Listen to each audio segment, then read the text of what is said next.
Ibu dan Bapak sekalian, sebelum kita bahas materi kita harus sepakat dulu pada pernyataan bahwa setiap yang membuat, mencipta sesuatu, maka hukumnya mengatakan ia lebih mengerti, lebih paham tentang apa yang diciptakannya. Yang menciptakan pesawat, membuat pesawat, lebih tahu tentang desain pesawat dibandingkan dengan orang yang hanya sekedar menaikinya. Yang membuat motor lebih tahu tentang keadaan motor dari bahan sampai akhirnya dibandingkan dengan orang yang sekedar menungganginya. Maka kalau hukum ini kita terapkan dalam kehidupan kita ambil aspek logika yang sama, maka yang mencipta manusia itu lebih tahu tentang keadaan manusia dibandingkan dengan orang yang hanya sekedar mengamati atau menjalani kehidupannya. Sepakat sampai sini? Baik. Jadi kalau Bapak Ibu ingin bertanya tentang keadaan motor, tanyanya pada siapa? Pembuat motor.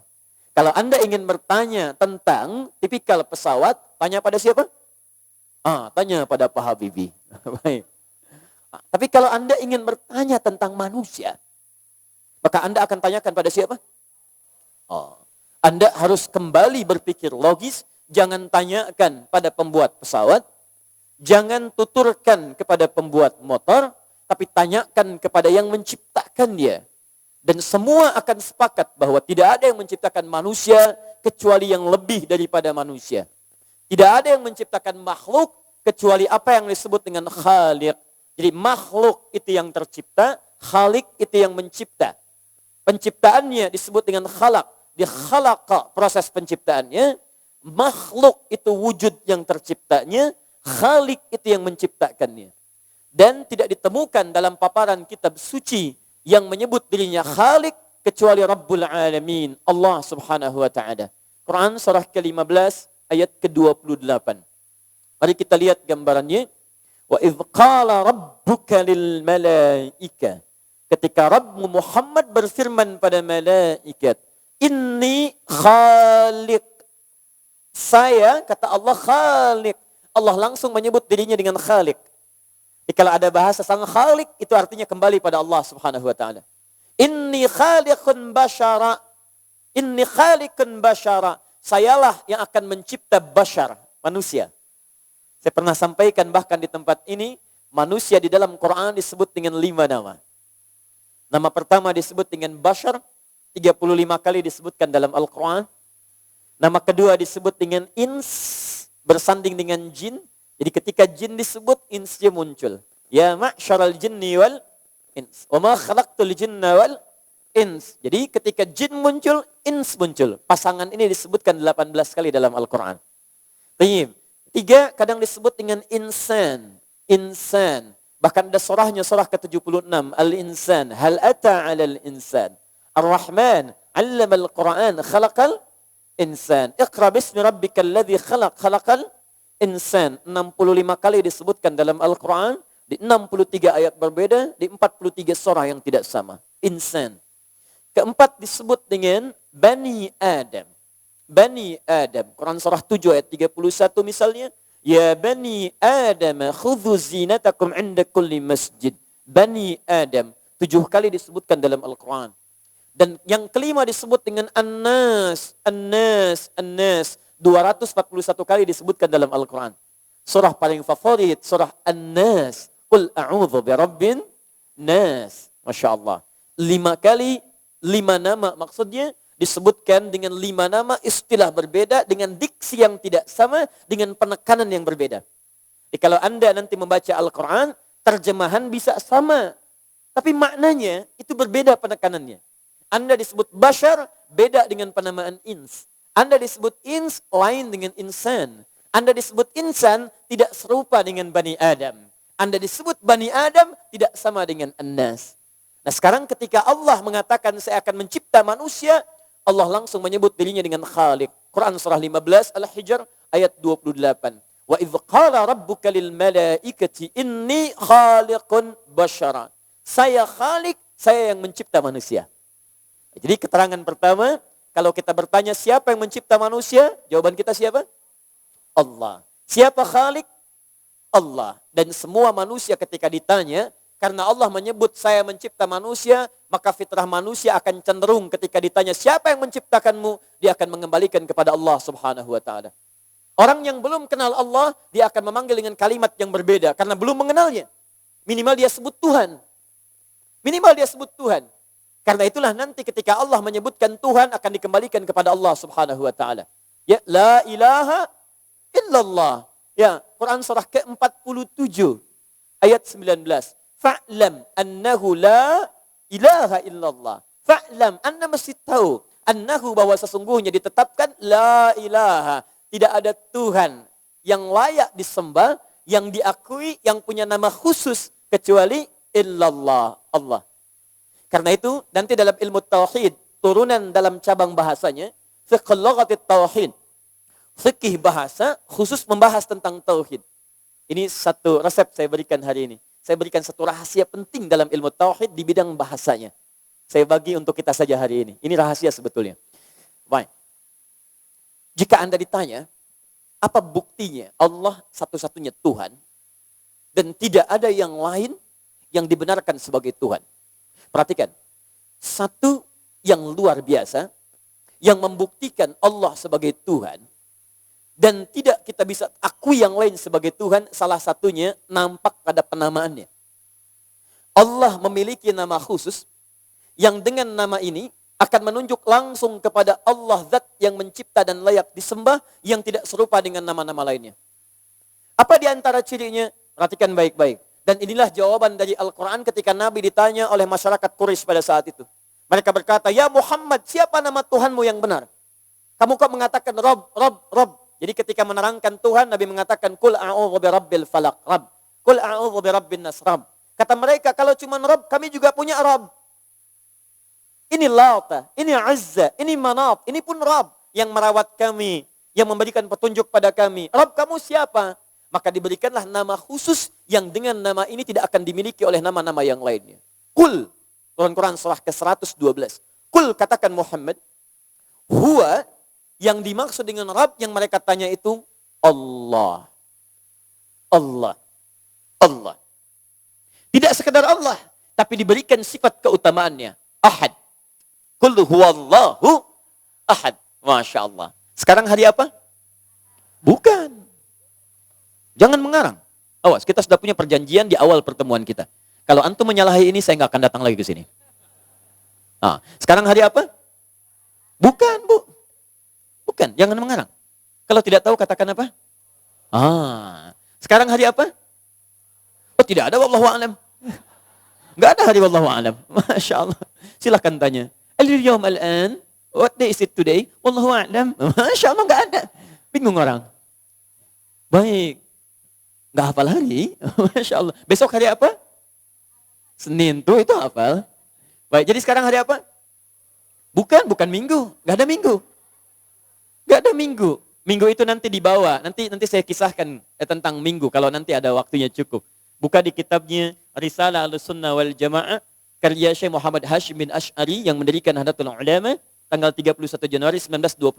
Beliau punya 19 kitab. Buka kitab keduanya, Risalah Ahlussunnah wal Jamaah. Halaman ke-14, paling kanan sebelah atas, paragraf pertama, baris 5 sampai 7. Nanti di baris kelima pojok sebelah kiri sampai 7, kita nanti akan temukan kapan berubah jadi minggu salah satunya. Tayyib. Sekarang bukan hari Ahad, bukan minggu. Sekarang Al-Ahad. Ada alif lamnya. Cuman diserap ke dalam bahasa Indonesia, al-nya hilang jadi Ahad. Nggak pakai O. Oh, tidak. Ahad. Sama Senin dari kata al-isnin, al-nya hilang jadi isnin, diserap ke bahasa Indonesia jadi Senin. Sebetulnya banyak serapan ke dalam bahasa Indonesia dari bahasa Arab. Ya, Selasa dari thalatha, thulatha, Rabu dari arbi'a, Kamis dari khamis. Jadi diserap dari bahasa Arab ke bahasa Indonesia, banyak serapannya.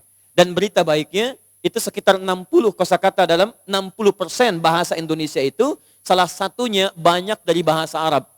60% kosakata bahasa kita itu banyak serapan dalam bahasa Arab. Jadi kalau orang Indonesia belajar bahasa Arab itu akan lebih cepat bisa dibandingkan dengan bangsa lainnya. Betul, Bu. Saya baru datang beberapa pekan dari Arab kemarin, itu saya lihat anak-anak kecil begini di Arab udah bisa bahasa Arab. Saking gampangnya. Pertanyaan, lihat sini. Ada ahad, ada al-ahad, itu berbeda. Saya jawab ahad saja, supaya kita lebih cepat sampai ke materi. Perhatikan gini, ahad. Qul huwa, katakan Muhammad huwa, dia yang ditanya tentang sifat Rabb itu, dia yang ditanya tentang ketuhanan itu, dia yang diinginkan namanya diketahui Tuhan itu, huwa, dialah Allah, hu ahad. Namanya Allah, sifat Allahnya ahad. Apa artinya ahad? Tahan sebentar ya. Ada ahad, ada wahid, itu beda. Kalau wahid itu satu, tapi masih mungkin ada dua. Wahid, itsnin, talata, arba'a, khamsah, dan seterusnya. Kalau sudah wahid, pasti ada dua, ada tiga, dan seterusnya. Jelas? Tapi kalau sudah ahad, ahad itu artinya satu-satunya yang tidak akan pernah ada dua. Kurang tidak, lebih mustahil. Di satu, tidak akan pernah ada duanya, tidak akan kurang dari itu. Paham? Baik, makanya ketika menyebutkan kalimat wahid dilekatkan kepada Allah, akan harus disambungkan dengan kata ilah sebelumnya. Tidak boleh berdiri sendiri. Quran surah kedua Al-Baqarah ayat 163 misal, paling kiri sebelah bawah. Wa ilahukum ilahu wahid. Ketika ada kata wahid, ada ilah sebelumnya. Tapi kalau kata ahad, dia nggak ada masalah. Ahad cuma satu, nggak ada yang lain. Jadi tidak ada setelahnya, tidak ada kurang daripada itu. Perhatikan, sifat namanya saja ahad. Menunjuk pada zat yang satu, kalaupun dihilangkan setiap hurufnya, akan tetap menunjuk pada zat yang satu serupa. Yuk kita lihat baik-baik. Saya bandingkan ya. Allah, saya turunkan ke sini. Lihat baik-baik. Hilangkan satu huruf di sini. Tutup oleh kita. Saya rubah kalimatnya begini. Pakai tasdid. Lillahi ma fis samawati wa ma fil ard. Begitu dihilangkan satu, tetap menunjuk pada yang sama. Ahad. Saya hilangkan satu lagi. Hilang tasdidnya. Lahu ma fis samawati wa ma fil ard. Lahu mulkus samawati wal ard. Masih menunjuk pada zat yang sama. Saya hilangkan lamnya satu, begini, jadi ha. Hu itu singkatan dari kata huwa. Singkatan dari huwa. Sebab kalau Anda berhenti pada kalimat huwa, berhenti di sini, maka wa-nya nggak dibaca, jadi hu. Contoh, Quran surah kedua Al-Baqarah ayat 255. Paling kiri pertengahan. Ayat kursi. Allahu la ilaha illa huwal hayyul qayyum. Anda berhenti pada kata huwa. Allahu la ilaha illa hu. Wakaf di sini. Hu. Singkatan dari kata huwa. Huwa. Masih menunjuk kepada ahad. Kalau Anda bertanya, siapa huwa ini? Dari mana taunya ke Allah? Balikan ke surah Al-Ikhlas. Kul huwa Allah. Katakan huwa, yang dimaksud dengan huwa ini Allah. Kembali ke sini. Saya hilangkan langsung hu-nya, habis semua. Hilang. Sesuatu yang hilang, tidak terlihat, tidak nampak, disebut dengan ghaib. Quran surah kedua Al-Baqarah ayat ketiga. Alladzina yu'minuna bil ghaib. Masih kembali kepada Allah. Anda tidak percaya? Tuliskan nama Tuhan yang lain, hilangkan setiap hurufnya. Apakah masih menunjuk pada nama yang sama? Mustahil. Tidak percaya silahkan cek. Siapa yang dipertuhankan misalnya? Misal, kita ambil misalnya, jangan ada yang sekarang ya, supaya nanti keluar dari sini saya tetap aman. Ya, misal. Samiri misalkan, pernah mengaku Tuhan. Ada juga. Ganti, Fir'aun, ayo. Ya, Fir'aun pernah mengaku Tuhan ya. Masih ingat ayatnya? Ana rabbukumul a'la. Saya Tuhan kalian yang paling hebat. Bahkan saking pengen mengaku hebatnya, dia bilang sama sekretarisnya, Haman namanya. Haman, tolong bangunkan untukku sarha. Satu menara yang tinggi. Saya akan meropong Tuhannya Musa. Masya Allah. Dia pikir sesama Tuhan bisa saling komunikasi. Dia lupa bahwa sifatnya berbeda dengan Tuhan yang hak. Tapi Fir'aun mengaku Tuhan. Fir'aun. Masya Allah. Antum gak usah coba-coba mengaku Tuhan. Kalau sekarang ada yang mengaku Tuhan, katakan Anda terlambat. Karena sudah ada Fir'aun sebelumnya. Kalau ada yang mengaku Nabi, sampaikan sekarang. Anda kurang hebat, kalah sama Fir'aun. Jadi sudah, gak usah banyak menyaingi Fir'aun, karena Anda gak akan menang. Lihat Fir'aun mengaku Tuhan, kita hilangkan salah satunya. Lihat baik-baik, F-nya kita hilangkan. Jadi apa namanya? Fir'aun. Masya Allah. Menunjuk pada nama yang sama? Tidak. Saya hilangkan satunya. Baca. Raun. Saya hilangkan lagi nama yang satunya. Aun. Saya hilangkan A-nya. Jadi apa? Un. Saya hilangkan unnya. Jadi apa? N. Saya hilangkan N-nya. Jadi apa? Jadi mumi. Habis. Makanya diabadikan oleh Allah jasadnya sampai sekarang ingin menunjukkan bahwa ini yang mengaku Tuhan tidak bisa menyelamatkan dirinya sendiri. Hilang setiap hurufnya, tidak ada nilai ketuhanannya. Silahkan Anda keluarkan sekarang yang dianggap Tuhan, yang dipertuhankan, berikan rumus ini. Anda tidak akan pernah temukan Khalik yang sesungguhnya, zat yang sesungguhnya kecuali ini. Dari namanya saja sudah menunjuk pada Tuhan yang hak. Dan dia mengatakan, inni Khalik. Kalau ada yang mengaku Tuhan, maka sayalah Tuhan yang benar. Khalikun basyara. Saya yang menciptakan manusia.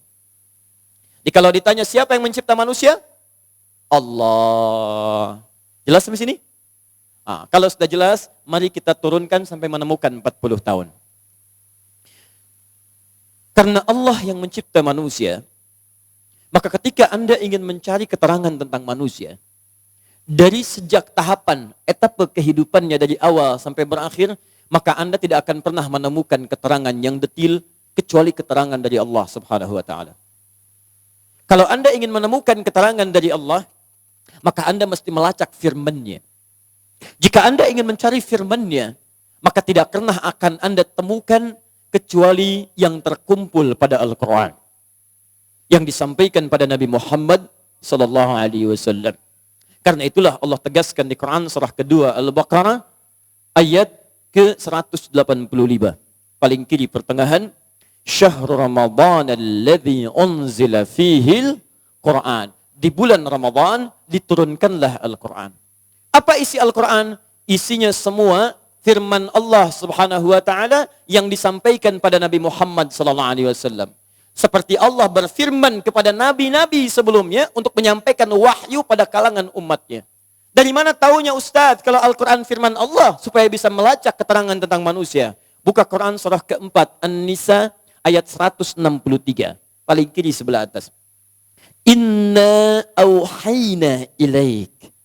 Inna auhayna ilaik. Sungguh kami telah berikan wahyu kepadamu. Kama auhayna ila Nuhin wan nabiyina min ba'di. Seperti kami telah berikan wahyu pada Nuh, rasul pertama, dan nabi-nabi setelahnya. Jadi Allah berikan wahyu sejak dulu banyak rasul Allah turunkan. Rasul, rasul, rasul, rasul. Ada yang nabi tapi bukan rasul. Misal, Nabi Adam rasul atau nabi? Ayo, nabi atau rasul? Yang nabi angkat tangan. Yang nabi. Banyak nabi di sini, Masya Allah. Nabi ini. Agak repot saya hari ini, Masya Allah. Sudah setengah jam saya terangkan, ada nabi di sini, luar biasa. Saya permisi Pak ya. Ada nabi. Luar biasa. Yang rasul? Oh, ada satu di belakang.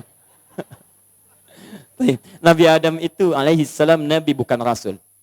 Nabi bukan rasul. Nabi seorang yang mendapat bimbingan dari Allah untuk pribadi dan yang terdekatnya. Tidak diberikan kepada umat. Rasul, seorang yang mendapat bimbingan petunjuk dari Allah untuk ditebarkan, diajarkan pada umatnya. Kenapa Nabi Adam bukan Rasul? Karena saat Adam turun, gak ada umat. Yang ada cuma Adam dan istrinya. Baik ya? Setelah itu baru di masa Nuh alaihissalam, diutus oleh Allah Nabi Nuh menjadi Rasul karena sudah ada kalangan umat yang mulai menjauh dari Allah subhanahu wa ta'ala. Karena itulah Rasul pertama bernama Nuh alaihi salam. Saat Nabi Nuh menjadi Rasul, diturunkan wahyu dari Allah kepada beliau untuk membimbing umat. Inna awhayna ilaika kama awhayna ila Nuhin.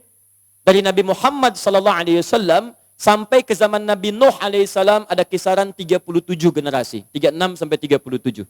Muhammad bin Abdullah bin Abdul Muttalib bin Hashim bin Abdul Manaf bin Qusay bin Murrah bin Kilab bin Ka'ab bin Ghalib bin Fihr bin Malik bin Nadar bin Kinana bin Khuzaimah bin Mudrikah bin Ilyas alaihissalam bin Nizar bin Mudar bin Ma'ad bin Adnan bin Addi bin Adri bin Muqawwam bin Nahur bin Tarikh bin Ya'rub bin Yasjub bin Nabit bin Ismail alaihissalam bin Ibrahim alaihissalam bin Azar atau bin Nahur bin Abir bin Kinan bin Arfakhshad bin Sam bin Nuh alaihissalam. 37 generasi. Bin Mihlail Matushala bin Kinan bin Anwas bin Tis bin Adam alaihissalam. Nabi Nuh menerima wahyu, nabi-nabi setelahnya menerima wahyu, nabi terakhir Muhammad SAW menerima wahyu. Wahyunya disebut dengan Al-Quran kumpulannya. Turun di bulan Ramadan, turun ayat ke-185 surah kedua. Syahrul Ramadan alladzi unzila fihil Quran. Jadi kalau Anda sampai sekarang ingin mencari di mana keterangan firman Allah, di mana saya ingin mencari tentang hakikat diri saya sebagai manusia, temukan dalam Al-Quran wahyu yang diturunkan oleh Allah kepada Rasul yang terakhir. Jelas sampai sini? Kalau sudah paham sampai sini, sekarang baru kita turunkan turunan materinya. Saya mohon izin untuk memperlambat uraiannya sehingga mudah kemudian kita cerna dan kita pahami. Sepakat sampai sini? Baik.